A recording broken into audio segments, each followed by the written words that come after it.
Our co-hosts from the first hour, the Admiral Bill Stubblefield and former Berkeley County Commission President. Good morning, Rob. Great to be here, as always. What was the last year you were president of the commission, Bill? 2011. 2011. 2011, yeah. All right. By the way, I saw Deborah Hammond yesterday, your former right-hand woman there. Deborah is a lady of many talents. She was a phenomenal county administrator. She's now a very successful author. 28 books she's turned down. 28. Plus, she's one of the nicest people I think I've ever met. She's very nice. She's a wonderful lady. Very nice. Also, Maria Lawrenson. She's soon to be hiking 100 miles. Yeah, there you go. In one day. No, in uphill. 8 days. Uphill both ways. Uphill both ways in 8 days. That's pretty cool. And she's going to send us photos, maybe do an interview as well. Yes, Yeah. we're going to try. Listening to the discussion before off air, before we come on air, I would like to ask you to reschedule the math teacher of the year again, because what Carol just said, I'm going to need some addition or some instruction, personal instruction. Yeah, personal I think we all will.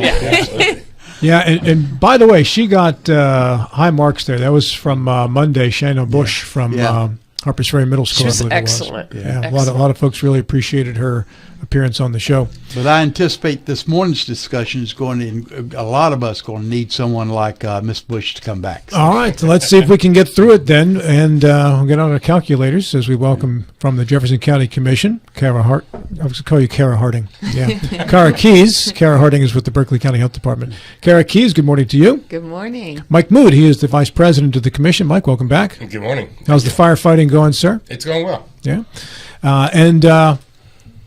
Yeah, in the last segment and in much of the last couple of weeks. We're talking one topic. We're talking about these Yeah, microphones. that's it. That's it. So you guys are ready to jump in. And I understand that you texted with Jason to try to get a bit of understanding on what the situation is with school funding from these property taxes involving these data centers. Right, and I want to make sure that there's no misinformation going around, and I don't want to be wrong on the air. So I was like, okay, am I understanding this correct? And he was very gracious in responding, before 9 a.m., which was great. But yeah, so the way this data center bill is moving forward and what it's evolved to is the county that the data center is developed in, or the microgrid, would receive 30% to the county commission. 30% of the taxes. Of the taxes of the personal property and the real estate taxes, and then 10% shared among the state.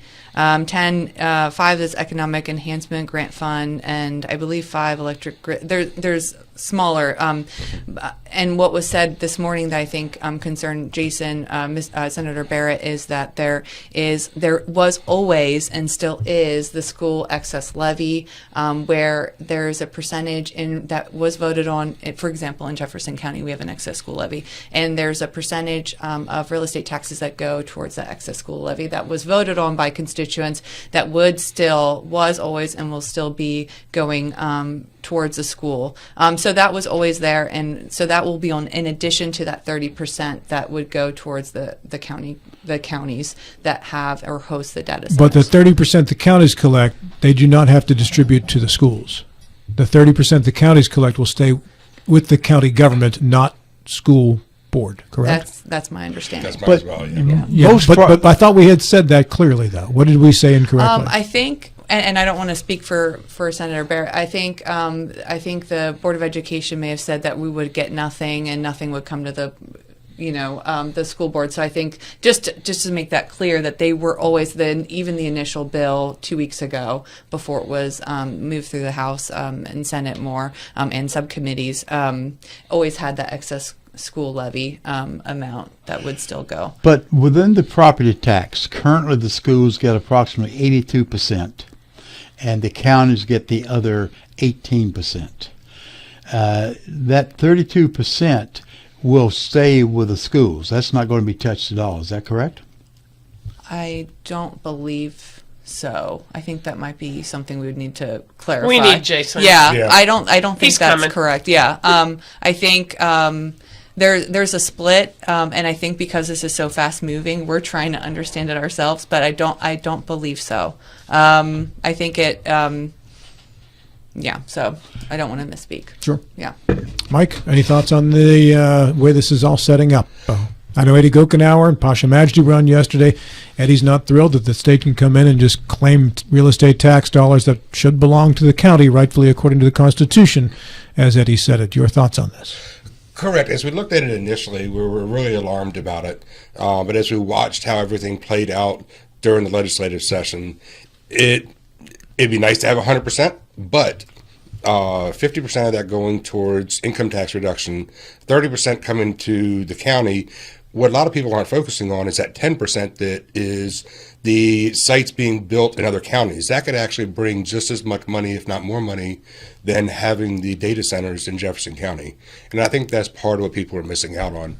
And that's a great part of that legislation for us. Now, as a county with zoning, you have certain restrictions and ordinance that are in play. However, if the state says we want to put a data center here, all of your zoning and ordinances go away and are null and void. That's unfortunately, that is correct. I'd like to see that still in there, and we want to have some discussion with Senator Rucker, and there's a liaison that's to be put in place as well. So we'd like to have some conversations with them to have some input of some setbacks and the better places for them. Yeah. 'Cause what concerns me as a homeowner, and I'm sure that you folks as well, is I put my house here. I've fixed up my house to be the perfect house with the yard around it and everything is great. I got a wonderful view of the mountains, the rolling There's a hills. 20-year comprehensive plan that was just voted Exactly. on and established, and my next door neighbor was supposed to be rural use still. Yeah, and then the Governor Morrissey says that land is what we want right there, and now I've got this gigantic wall and 400 acres of cement around me that has ruined the values of my home. I agree, and that's certainly concerning, and that's where we would like to have some conversation and some input into that to help make that as best we can for other community members. But Mike, you're being very accommodating, very cooperative on this. Basically, it's been taken out of your hands.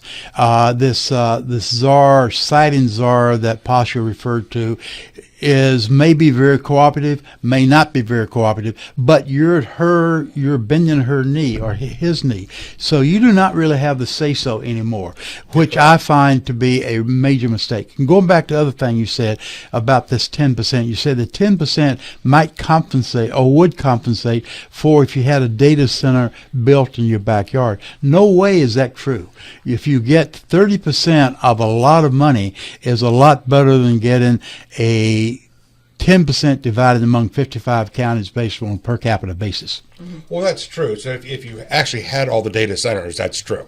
But the way I see it is if we're going to get 10% of them spread out throughout the state based on our population, I think that ends up working out decent for us. Because it is distributed per capita basis. Per capita basis, exactly right. Granted, you'll get a little bit more than one in Mingo County. I understand that. Right. But still, it could go in 100 directions is what you're concerned it's going about. 100, and it's diluted a certain amount, as opposed to if it's built in Jefferson County, it's not diluted. At least that 30% is not diluted. Right. Well, and here's the thing that I really learned this morning is I now can have an understanding of why the Tucker counties and the Mingo counties are not really fighting, because they hadn't had anything before. Right. So this, even a little piece of it, is amazing to them. Right. Whereas, here we're like, but wait, you're taking 70% away. Yeah. So that just sort of struck me, because it makes sense now why all the other county commissions weren't, pushing the charge as Eddie Gokenauer and Pasha, to that end. But, it is done now to some degree. And so we don't really know. The County Commissioners Association, by the way, represents all 55 counties, opposed this bill. So there are, at least as a group, there's some concern about the land grab. This was voted on by the House about 2 weeks ago, and when that happened and I studied the bill itself, what concerned me was what was written versus what was being said. And there's a lot of elements to this that concerned me then, and lack of, let's take a step back. And Loudoun County gets $2 billion a year in tax revenue from just property taxes for data centers. Loudoun County. Loudoun does. County. How much does Virginia get out of that? They have a different tax structure. But they get it's completely different. But they absorb the regular real estate taxes that is allotted to their county as their current structure. And so what alarmed me 2 weeks ago is that we were doing this. Now there's good parts of Finish this. your sentence though. Yeah. What alarmed you? The fact that as the bill was written 2 weeks ago, we would get 0% as a county. And this is not just one parcel. In the board of education putting a school building, we don't collect tax revenue, and that's kind of essentially what they're doing. They were planning to do with these data centers. Is we have no control, no local government control. I'm sure they'll have site plan approval processes through the state and some oversight there, but not a local control. And so this is an opportunity lost too, because I'm on the planning commission, so I'm looking at this, and we had voted to add data centers in our comprehensive plan in industrial zone property. So it's, we want to play ball here, and these areas that are industrially zoned would have or could have eventually been approved for data centers with the intent of the county growing and being able to serve our constituents that expect certain services. And so as the bill was written 2 weeks ago, we were getting 0%. The school was getting some through the excess levies, but the actual infrastructure and the needs of the community were not being addressed, and that was concerning to me. But But right now, even you're getting something. This has been promoted by the governor, and I've heard other folks kind of support it. That it's the purpose of accelerating the elimination of personal property tax. Income tax. Sorry, that's all well and good. Fine, we all agree with that. But why on the backs of the county? These dollars could be better spent, I think, by the county commission knowing where the needs are. Improved medical emergency services, fire, police, the whole bit. Mm-hmm. The counties have a lot of need. Mm-hmm. That's been circumvented now, and so sure we're accelerating the elimination of personal property income tax. But that's what the targets were for. That's where the various thresholds that Eric Household and others put into place. They were working, or they would work. Why circumvent it? Why put it all on the backs of the county?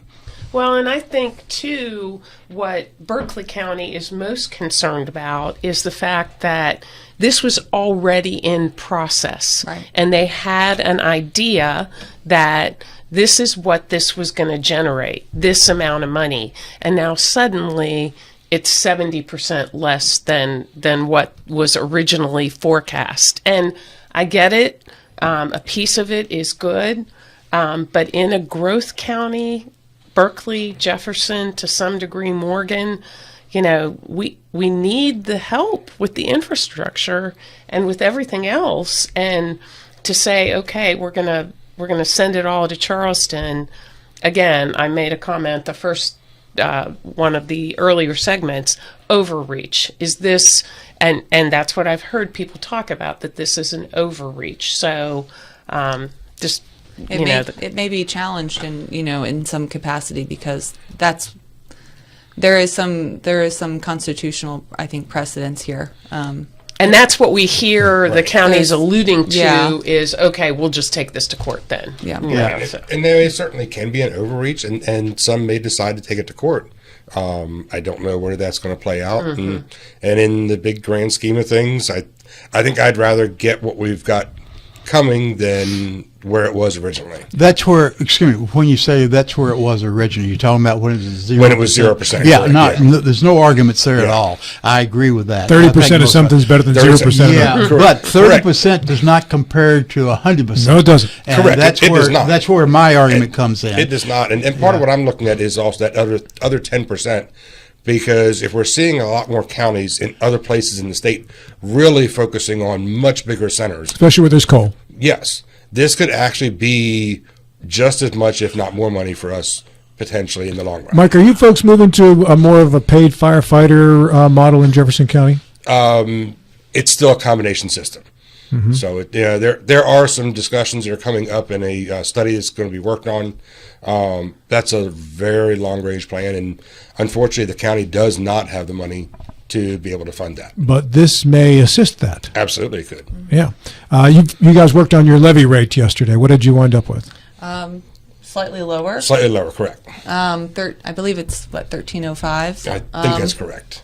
So that's good. Every county has to lay the levy, I believe, on the same date. So Berkeley County as well. I think they stayed the same. So that's good. On the Eastern Panhandle, we are growth areas. The other part of this too is the zoning and the precedents, and I think Dr. Silverfield, you've talked about that too, and that's still a deep concern of mine because. So Jefferson County has this reputation, and you've talked about this, of being anti-growth and the naysayers. But I would argue that a little bit respectfully, because Jefferson County, we have to play ball with our neighboring counties, and our neighboring counties are other states, and the market participation expectations of folks who move from Virginia and Maryland is that we have zoning, and then we have some levels of protection. And so in Jefferson County, we have a zoning ordinance, we have subdivision regulations, we have a 20-year comprehensive plan we update every 10 years, and we just updated it to include data centers, and we were ready to play ball. And as the Berkeley County commissioners have said, and there's been some talk, this sets a precedence that a commercial development could come in and usurp something that we've already established as a plan. And for planning purposes and growth counties, that's extremely important, that we are able to look on a map and know the areas that we would like to grow in. And also, this 190 acres that we own that is a proposed data center now in Carneysville, that area, it has natural gas and is an opportunity loss for us to develop for other uses that we could have fully captured the tax rate for. So, yeah, I agree 100% what you said. That there's two concerns with this, and you very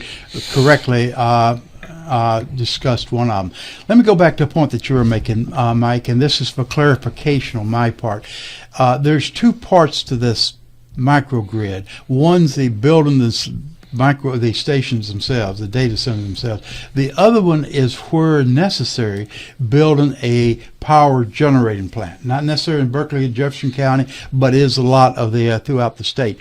Now, the 10% that goes to all the counties from the data center, does that 10% also go from revenue from the power generating stations? I believe so. I believe so. Well, they're written as two separate bills, so I'm not really sure why there'd be a carryover from one to the other. But I believe the way, and there is some confusion here, so I'd like to preface this, because the way I interpreted the bill from what is written, not what someone told me, is that you can have the data center without the microgrid under this. Correct. And so there's some confusion among folks higher up, and conversations and misinformation can really debate that point, but that's something that I'm concerned with as well. Yeah, but my point is, maybe I was not clear in stating it. Of that 10% that goes to all the counties, that's going to apply to the data centers. Will it also apply to the energy generating plants?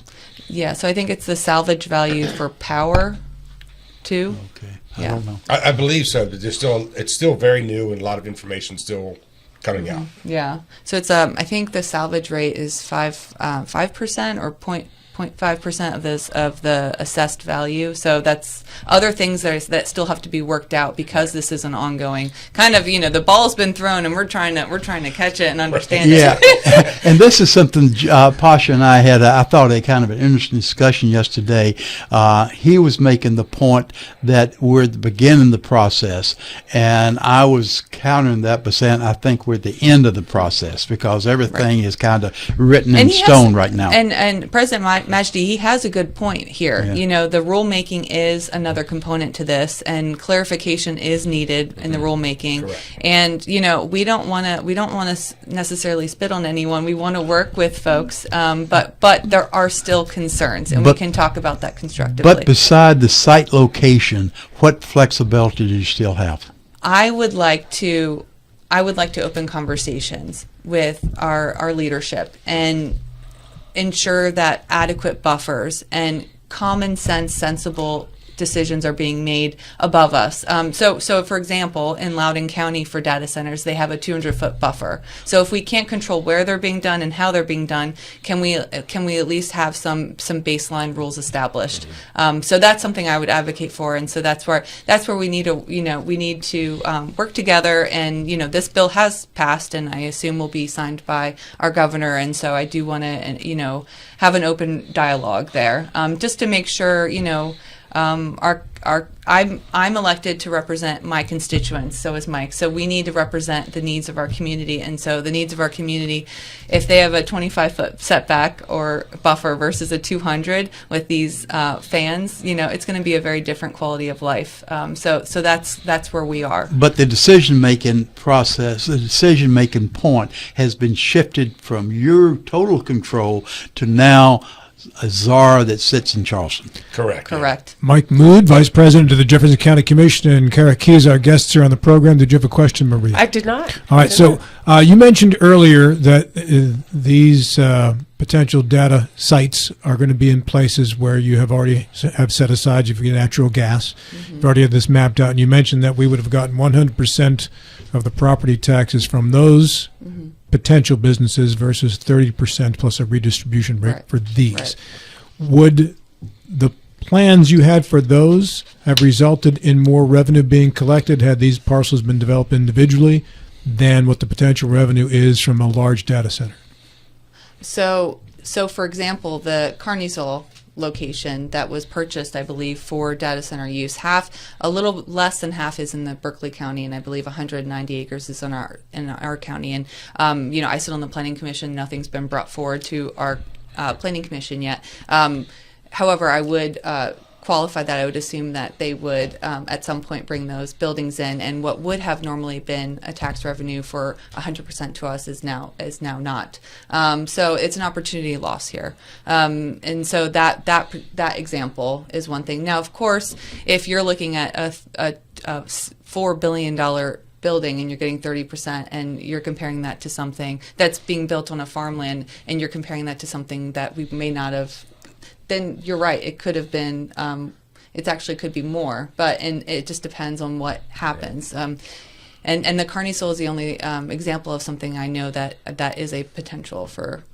Where are the other areas that you're looking to develop in Jefferson County that are industrial? I don't know of any at this point. No. But you said they have not yet come to the Planning Commission. As I understand this, they don't have to come to the Planning Commission. Well, that's the present time they do until this gets passed. 2 weeks But we're not talking about that, Mike. We're 2 talking weeks about ago. down the road. Yeah, Let's get in the hand. Mike's getting the hand. Yeah, get in the hand. Sorry, Mike. I got no hands today. Yeah, but anyway, my point do I do is, with my hands? this comes back to one of our other concerns, that no longer does it have to follow the county rules. Right. Correct, So yeah. 2 weeks ago, I'm talking about Yeah. 2 weeks prior. I understand. Yeah. 1 minute, Karen. So Yeah. So Yeah.